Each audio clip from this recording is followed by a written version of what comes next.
ang susi ng Barangay Ginebra ngayong All Filipino. Christian Stan Hardinger nagpaparamdam sa Barangay Ginebra matapos yung kanyang naging controversial trade papunta ng Terra Firma ay ilang games lang ang itinagal nito bago tuluyan nagpaalam sa professional basketball si Christian Stan Hardinger. Pero ngayon, may bagong usap-usapan. Babalik na ba si Stan sa Barangay Ginebra? Ilang buwan na ang nakakalipas noong matrade si Christian Stan Hardinger, pero marami pa ring Barangay Ginebra fans ang hindi makapaniwala sa nangyari. Dismayado pa nga rin ang karamihan, lalo na't si Stan ay isa sa mga haligay ng Barangay Ginebra sa mga nagdaang kampanya nila na itong mga nakalipas na season. Noong matrade nga si Stan sa Terra Firma, ay ilang games lang ang nilaro nito, saka siya nagretiro. May mga nagsasabing hindi siya motivated na maglaro sa ibang kupunan at tila Ginebra lang talaga ang gusto niyang paglaruan. Dahil kung titignan mo yung kanyang social media, ay Ginebra pa rin talaga ang kanyang gusto. At ngayon nga, na nangangailangan ang Barangay Ginebra ng isang dominanteng big man ngayong All Filipino Conference dahil hindi na nga kinakaya ni Japet yung painted area. Meron nga silang Troy Rosario at Jamie Malonzo, pero yung laro nga ng dalawang yan ay more on stretch forward. Kaya naman, kulang na kulang sa size, hustle at experience sa ilalim ang Barangay Ginebra.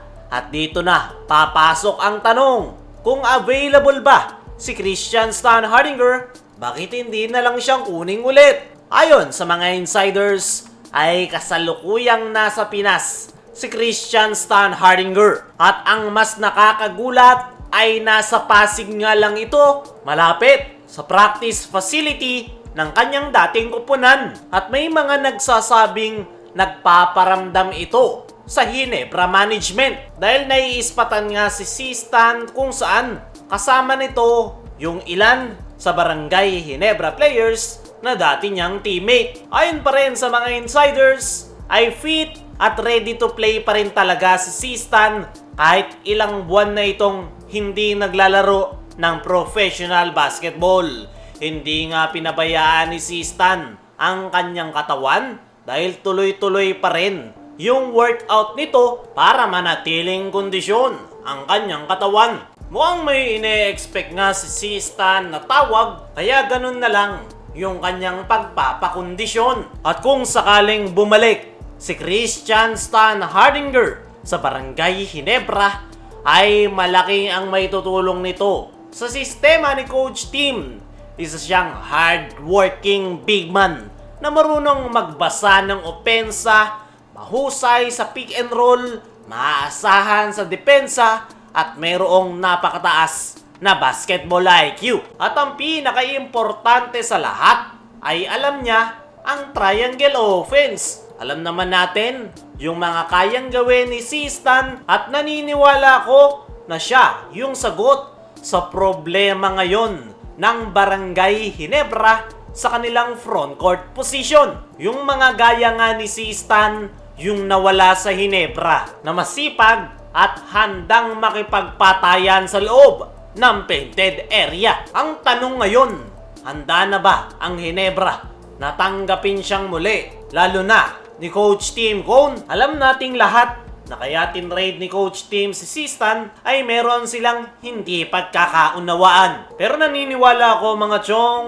na sa mga nagdaan na panahon ay paniguradong nagkapatawaran na ang dalawa. At ito nga yung tamang pagkakataon para mag-reconcile dahil kailangan ng Ginebra si Christian Stan Hardinger sa kampanya nila ngayong All Filipino. Dumako naman tayo dito sa kabilang balita. Ang susi ng Barangay Ginebra ngayong All Filipino. Ngayon nga na up and down ang performance ng Barangay Ginebra ay nahihirapan nga silang makuha ang kanilang game rhythm. Na itong nakaraan lang sila nakakabuelo matapos ang kanilang first game winning streak. At ayon nga mismo kay Coach Tim, sa kanyang naging latest interview ay hindi nga raw sila nababahala sa kanilang up and down performance. Mahaba pa nga raw ang elimination round at marami pa nga raw silang panahon para ayusin yung kanilang mga problema. Mahirap yung kanilang mga upcoming schedule pero kumpiyansa nga itong si Coach Tim na magagawa nila yung malusutan. At ang kailangan nga lang daw nilang gawin ay maging consistent yung kanilang performance. Unti-unti na nga raw nakikita ni Coach Tim yung potensyal ng Ginebra ngayong All-Filipino kung saan halos lahat ng kanyang mga players ay nagagawang makapag-contribute. Balanse yung kanilang opensa, malayong malayo sa usual Ginebra na isa o dalawang player lang yung kanilang inaasahan. Ngayong All-Filipino, lahat ng starters ay may ambag sa opensa. Actually, hindi lang starters yung tumatrabaho. Nandyan rin yung kanilang bench rotation kung saan maganda rin yung ipinapakita kaya nabibigyan ng panahon para makapagpahinga yung mga key players. Kailangan na nga lang daw nila yung i-polish at saktong-saktong araw yan sa paparating na PBA playoffs. Para sa akin mga chong, ay kakaiba na talagang Ginebra yung ating nakikita. At tingnan na lang natin kung magagawa nga ba nila yung maipagpatuloy at maipapakita na nila yung full potential ng kanilang kupunan. Kayo mga chong, ano ang masasabi nyo sa susi ng Ginebra ngayong All-Filipino? Ano rin yung masasabi nyo? Dapat nga bang ibalik ng Ginebra si Christian Stan Hardinger? I-comment mo lang dyan sa ibaba.